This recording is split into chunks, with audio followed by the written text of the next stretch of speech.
pasal faslun fi adabi sholat. Ini suatu pasal pada menyatakan adab sembahyang.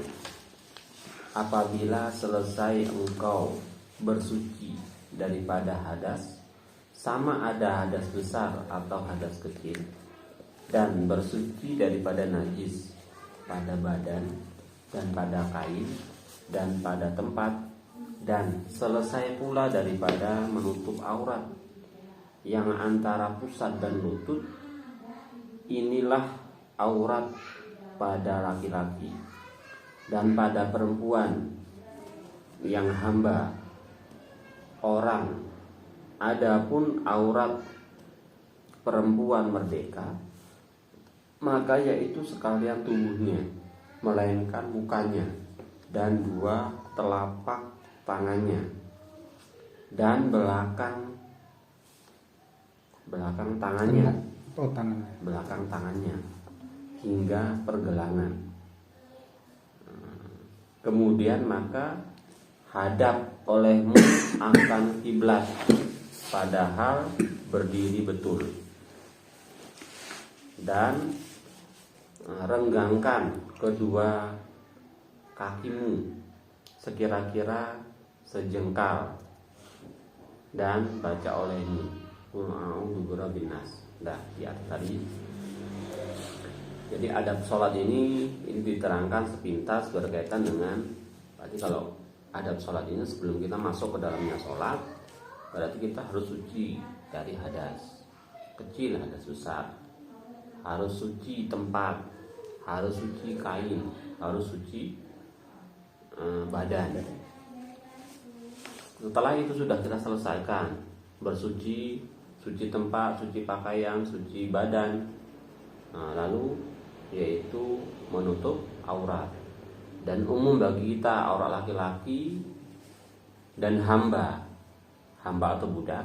Laki-laki sama budak perempuan ini auratnya sama, yaitu antara pusat dan lutut. Habis itu bagi perempuan yang merdeka, auratnya yaitu sekalian tubuhnya, melainkan muka dan dua telapak tangannya, dua telapak, dan belakang tangannya hingga pergelangan. Nah, ini maksudnya. Dan sekalian tubuhnya, melainkan muka dan dua tapak tangannya, muka dan tapak tangannya, dan belakang tangannya hingga pergelangannya. Kemudian maka menghadap olehmu akan kiblat. Nah, ini kalau menurut pemahaman saya ketika saya baca, berarti ketika orang perempuan sholat ininya nampak dibaca udah sah. Biasa. Sah. Kalau menurut kita kan sebagian itu ada kadang model mukena itu yang pada tutup, yang cuma tangan, yang cuma tangannya nampak dia. Berarti seandainya nanti ditutup segini, terus belakangnya ini nampak, berarti masih sah. Karena yang dimaksud aurat, kecuali di sini kan sampaikan tadi. pengecualian kan. Sekalian tubuhnya, Kecuali melainkan muka. Maksudnya selain muka dan dua tapak tangan dan belakang tangannya hingga pergelangan. Berarti ini enggak. Berarti ini termasuk bukan aurat. Seandainya sholat nanti nampak, itu berarti masih sah. Walaupun ada sebagian yang berpendapat, tapi bukan di kitab ini, yaitu tapak ya cuma tapak aja, ya kan, udah belakangnya masih aurat. Tapi alangkah baiknya untuk menolak daripada pendapat yang mengatakan itu juga aurat, ya alangkah baiknya kalaupun memakai mukena yang model tangannya nampak, jadi usahakan dinyiapkan model yang pakai tutupnya.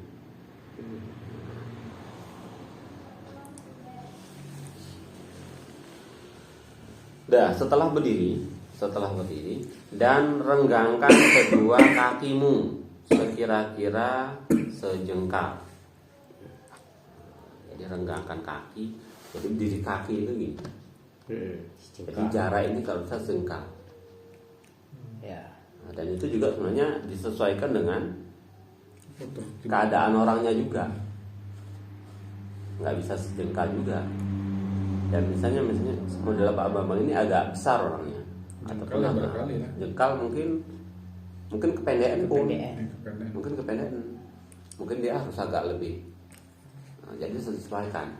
Dengan keadaan Nah, orang. Tapi kalau biasa aturannya itu Pak lurusan bahu nih Pak. Ya kurang-kurangnya lah. Lurusan Pokoknya jangan sampai lebih lurus dengan ini, dengan keadaan badan. Kangkang gitu. Ya kalau mau mengkangkang pun kan nanti makan tempat, kan jelas itu. Satu lagi nanti ketika orang gemuk Rapat kali. terlalu rapat, kita Oleng. duduk ini apa ya? Oleng. Nah, satu lagi ketika nanti kena dorong sedikit, Oleng. nggak biasanya untuk menahan itu nggak beda dengan orang yang misalnya sedang. Tapi intinya ya paling kurang satu jengkal, paling kurang itu. Ya jengkalnya pribadi masing-masing. Jangan nanti yang berdiri Pak Mael jengkalnya Bapak jengkali itu. Pak Deman berdiri. Jengkal. Ataupun nanti bawa anaknya kan. Jengkalkan. Coba jengkalkan, anaknya harus jengkalin. Nah, cocok juga. Maksudnya jengkalnya pribadi masing-masing. Dan baca olehmu qul a'udzu birabbin nas hingga akhir supaya terpelihara daripada was-was syaitan. Jadi begitu berdiri, sebagian ya, yang di sini dulu kita bahas. Di sini disarankan ketika berdiri itu baca dulu qul a'udzu birabbin nas. Tujuannya apa? Karena yang jelas dalam sholat ini banyak waswis setan.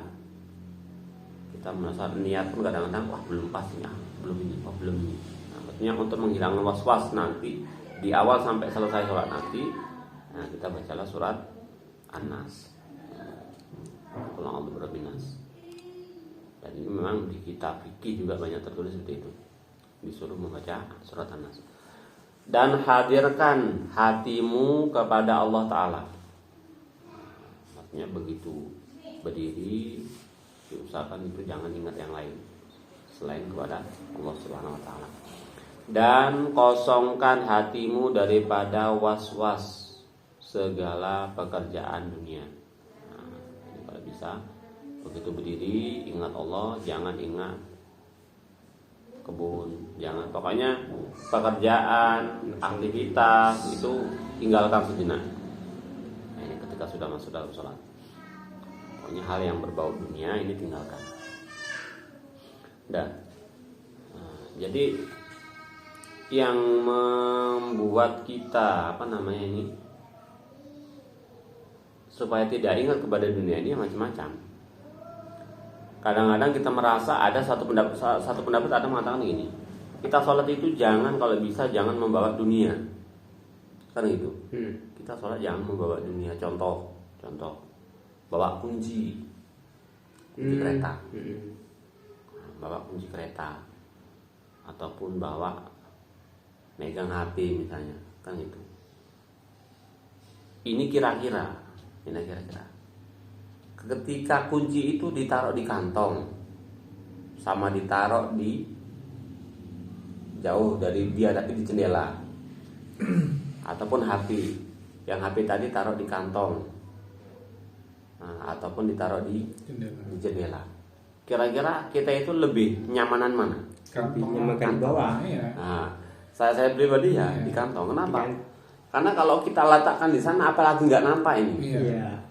Diambil orang, Kita pasti pemikirannya ke sana. Apalagi nanti ketika ada bunyi Honda ataupun sesuatu yang kita bawa itu suaranya sama. kereta pun dia. Bapak keretaku itu. Kan jadi pikirannya udah dunia.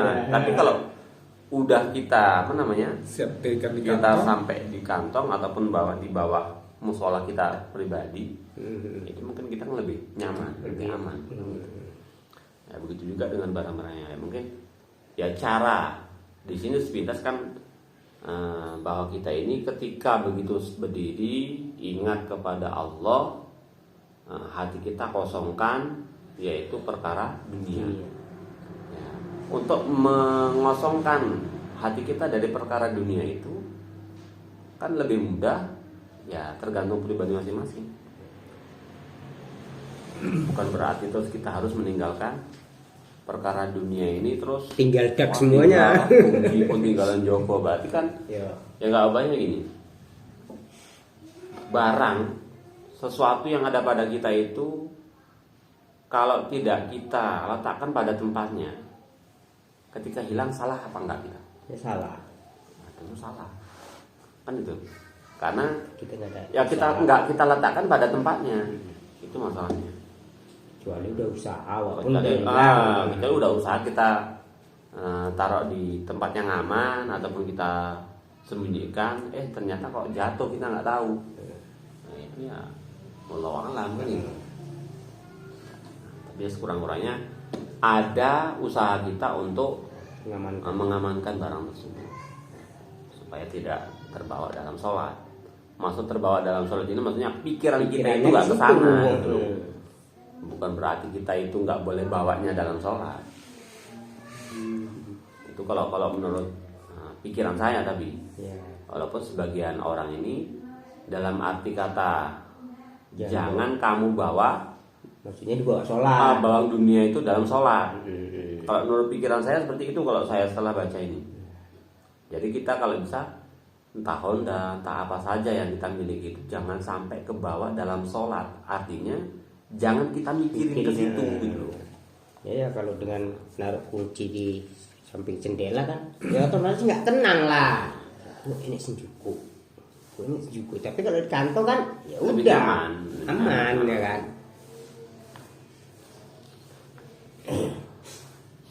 Nah, karena yang jelas tapi ada juga sebagian pendapat kayak gitu. Maksud apa namanya ini jangan bawa hal duniawi ke dalam sholat. Kayak kunci tadi. Pemikiran mereka itu dan ada sebagian ulama mengatakan ya mungkin ya pendapatnya seperti itu. Berarti Barang dunia lah. kunci itu nggak boleh Bawa sholat. dibawa, dompet nggak boleh dibawa. Yang boleh cuma sesuatu yang untuk menutupi aurat. Yang lain itu tinggalkan. Tapi kalau saya pribadi, kalau menurut sesudah saya pahami, saya baca, ya maksudnya jangan kita bawa dalam sholat. Maksudnya jangan masuk ke dalam pikiran, hati. Nah, ketika kita dalam sholat, harta kita itu. Pikir itu terakhir.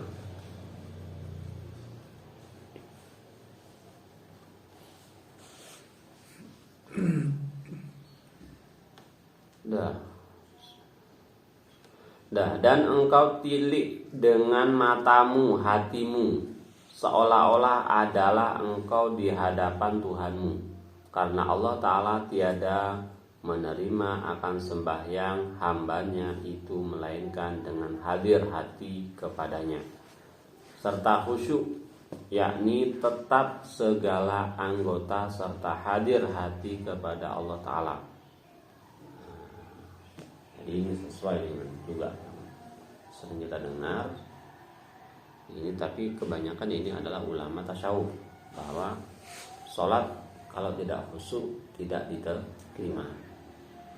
Tapi kalau atas nama fikih ini khusyuk ini bukan wajib. Tapi kalau dalam tasawuf ini khusyuk ini wajib. Karena kalau tidak khusyuk ibadah tidak diterima. Nah, khusyuk itu bagaimana? Jadi sekurang-kurangnya sebagaimana saya pernah dengar dari guru saya bahwa khusyuk itu berarti kita hadirkan Allah mulai dari awal sholat sampai selesai. Berarti sekurang-kurangnya pokoknya kita itu merasa diawasi. Begitu Allahu Akbar, seolah Allah itu memperhatikan kita, melihat kita. Yang pertama mungkin sebagaimana pengertian ihsan, ibadahlah kamu seolah kamu melihat Allah. Ketika kamu tidak bisa melihat Allah, maka yakinkan Allah melihat kamu. Berarti mungkin yang bisa kita lakukan adalah kita seolah-olah Dilihat. dilihat.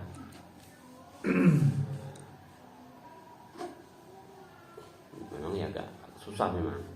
Cuma ini yang perlu kita ketahui, kita praktekkan pelan-pelan ya, semoga-moga dengan kita praktekkan setiap harinya, setiap sholat kita merasa diawasi, dilihat, diperhatikan.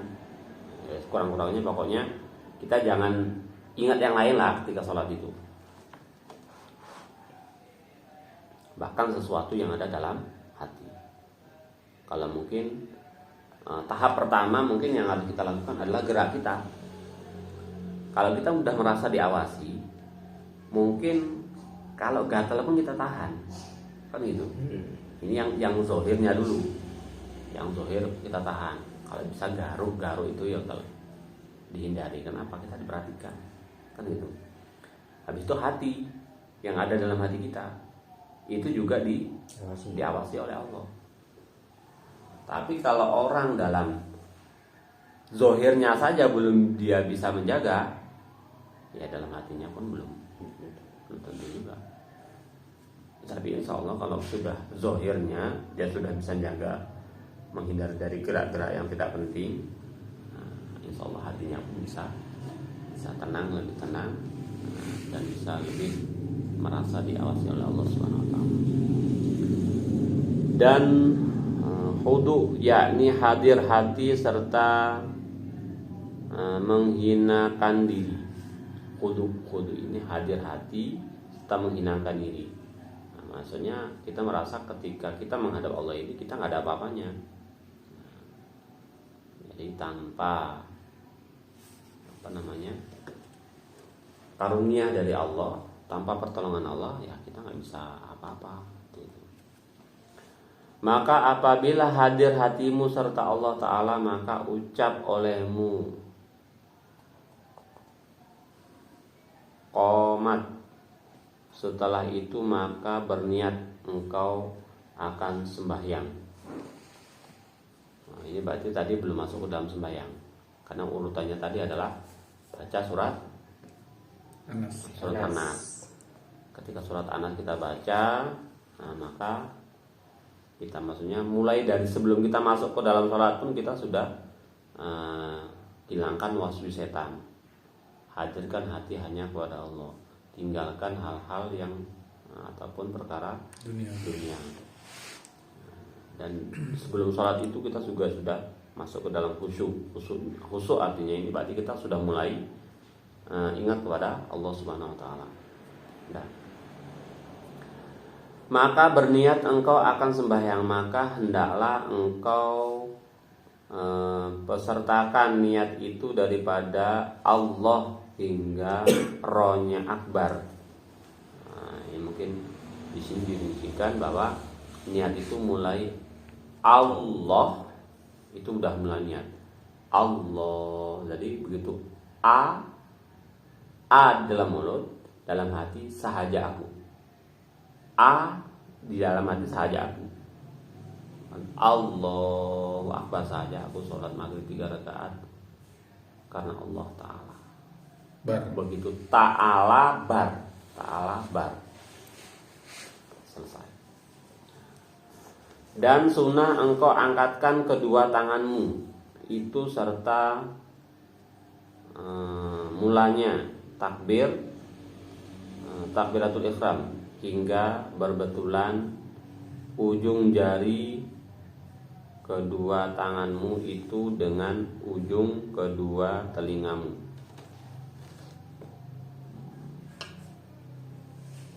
Hingga berbetulan. Jadi ujung tangan ini apa yang ini? Kalau yang banyak itu malah ujung ini, ujung jempolnya.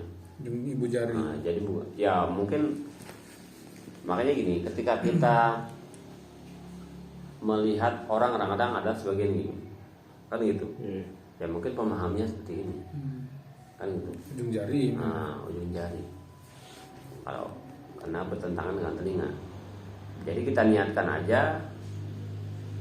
Ketika kita gini, berarti kan ujung atasnya, maksudnya ujung atasnya itu tertentang, bukan ujung bawahnya. Ujung bawahnya ya dengan jari bawah. ujung atasnya dengan jarinya di atas. bagian atas. Tapi kalau dalam Syafi'iyah yang dimaksud apa namanya tadi, setentang tadi itu Ujung atas. ujung ini, Ujung jempol. ujung Jari jempol. Yang setentang gini. Iya, ini setentang bawah, Bawah, sebelah bawah. iya. Nah, Daun telinga. ya. Nah, itu yang banyak seperti itu. Dan berbetulan itu kedua tanganmu itu dengan telingamu yang di bawah. Setelah itu turunkan olehmu, berarti yang di bawah. Berarti jadi maksudnya jadi tangan yang paling bawah. Kan itu. Berarti jempol lagi. Di bawah. Setelah itu turunkan olehmu akan kedua tanganmu itu. Setelah itu maka angkat olehmu kedua tanganmu kepada dadamu serta taruhkan telapak tanganmu yang kanan di atas belakang tangan yang kiri. Berarti biasa ini. Telapak tangan kanan di atas belakang tangan yang kiri.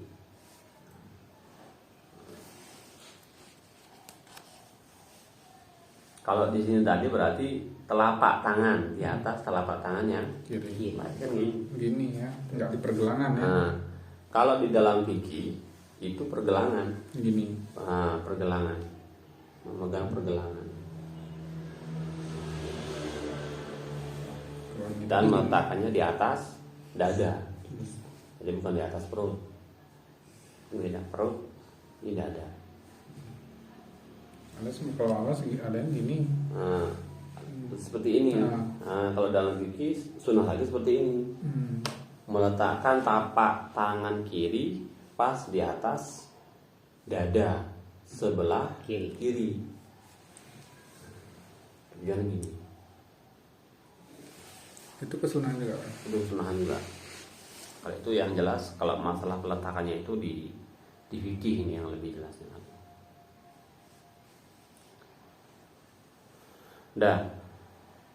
Baca olehmu Allahu Akbar kabira walhamdulillahi katsira wa subhanallahi bukrata wa asila wajjahtu wajhiya lillazi fataras samawati wal ardh hanifan muslima wa ma'ana minal musyrikin inna salati wa nusuki wa mahyaya wa mamati lillahi rabbil alamin la syarika lahu wa bidzalika umirtu wa ana awalul muslimin. Wa ana, kalau kita kan wa ana minal muslimin.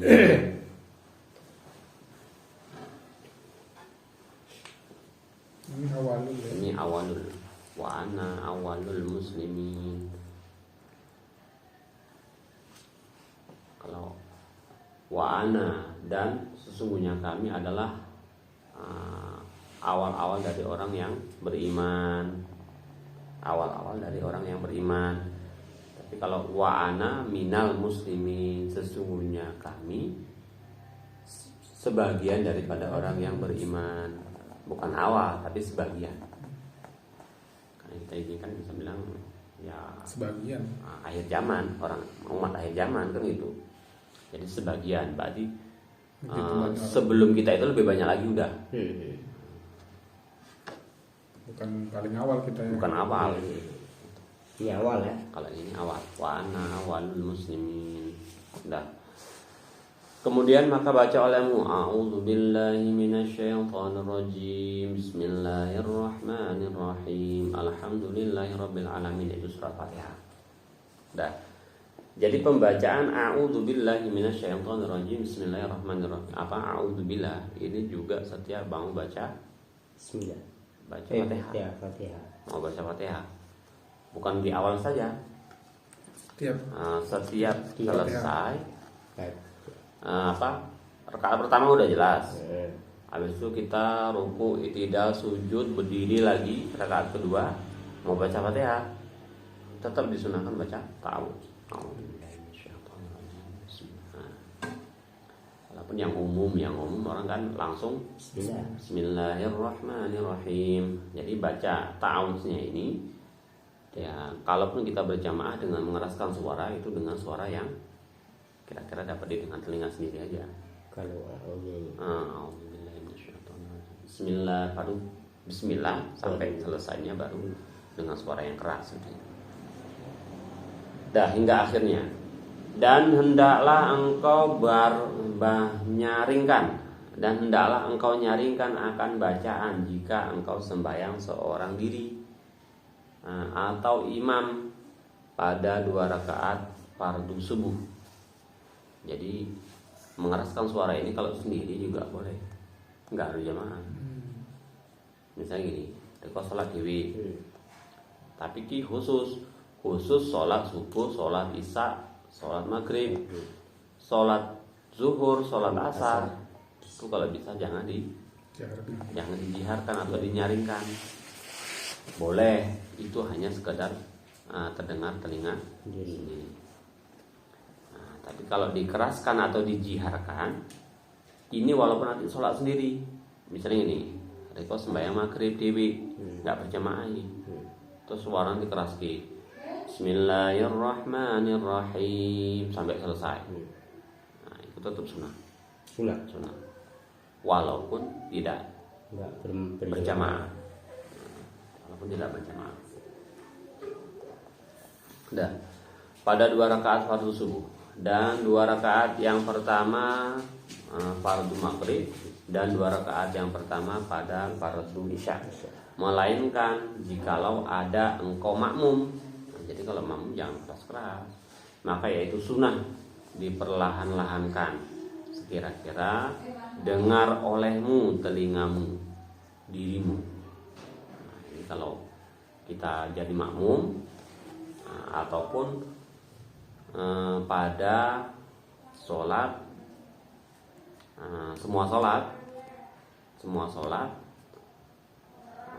ketika rakaat yang ketiga, keempat,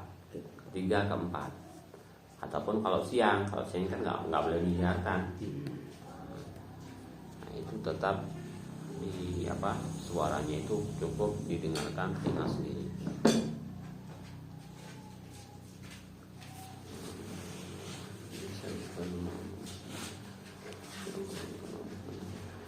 Dan sunnah engkau jiharkan amin serta imam. Dan sunnah engkau baca pada sembahyang subuh. Kemudian daripada Fatihah makasih ya Kak. Ya, ini surat yang panjang, yaitu daripada surat Al-Hujarat hingga surat Amma. Ini jihar amin. Jadi disunatkan ketika berjamaah itu baca aminnya itu dijiharkan. Dan bahkan ada di dalam hadis kalau tidak salah itu, orang yang bisa mengucapkan amin serentak dengan aminnya imam, maka diampuni dosanya. Maksudnya jangan duluan, jangan ketinggalan. Maksudnya bisa serentak sama imam ketika mengucapkan amin. Sebagian juga enggak, sebagian ada yang amin panjangnya ram. Sebagian panjangnya ram. Dan di sini juga ada surat-surat. Kadang mampu ya kalau subuh itu suratnya yang panjang-panjang kalau memang bisa. Hujarat, Amma kan memang surat yang nggak panjang kali lah, nggak pendek kali, nggak panjang kali. Cuman ini kalau kita nampaknya agak kewalahan ini, kecuali orang-orang yang habis kan. Dan pada sembahyang zuhur dan asar dan isya, surat yang pertamanya seperti wassama idatil buruj. Nah, ini disunahkan maksudnya. Rakaat pertamanya wassama idatil buruj. dan barang yang hampir sepertinya, maksudnya yang kira-kira panjangnya itu sama. Dan pada sembahyang maghrib surat yang pendek seperti Qul ya ayyuhal kafirun dan Qul huwallahu ahad dan wal adiyat. Nah, ini kalau maghrib ini kalau bisa suratannya jangan yang panjang. Karena apa? Karena yang paling pendek waktu sholat itu adalah waktu maghrib. Waktunya itu sangat singkat. Jadi takutnya nanti kepanjangan bawa surat lewat waktu. Akhirnya di luar waktu. Jadi nggak usah yang panjang-panjangkan. Dan sunnah dibaca pada sembahyang subuh di dalam pergi-pergian pada rakaat yang pertama, kemudian daripada Fatihah Qul ya ayyuhal kafirun kalau kita dalam musafir maksudnya. Dan pada rakaat yang kedua kemudian daripada Fatihah Qul huwallahu ahad. Dan hendaklah engkau pada ketika berdiri sembahyang itu menundukkan kepala padahal engkau sempatkan akan tilik matamu atas tempat sujudmu supaya hadir hatimu. Nah, jadi begitu kita berdiri itu kalau bisa pandangan kita itu adalah di tempat sujud. Nah, jadi makanya nggak ada cerita kalau orang jangan pakai baju yang ada tulisan buat yang di belakangnya nggak khusyuk. Ya berarti orang yang sembahyang tadi apa aja sembahyang nengokin matanya jelalatan. Anjurannya itu kan mata itu melihat ke sujud tempat kita sujud. Kalau belum lihat coblos nomor sekian misalnya, berarti dia nggak paham ini gitu. Karena nggak paham ilmunya. Dan hatimu. Dan jangan engkau berpaling ke kanannya dan ke kiri di dalam sembahyang itu. Setelah itu maka engkau ruku serta mengucap takbir dan lanjutkan olehmu akan takbir itu hingga sempurna ruku dan angkatkan kedua tanganmu seperti yang pada takbiratul ihram dahulu, kemudian maka engkau taruhkan kedua tapak tanganmu itu atas kedua lututmu. Jadi waktu takbir itu pun sama. Waktu takbir ngangkat tangannya itu sama, maksudnya letaknya itu seperti takbiratul ihram. Dan ketika ruku letakkan dalam lutut. Bukan di bawah lutut. Bukan bawah lutut. Dan engkau dirikan kedua betismu atas sekira-kira sama rata belakangmu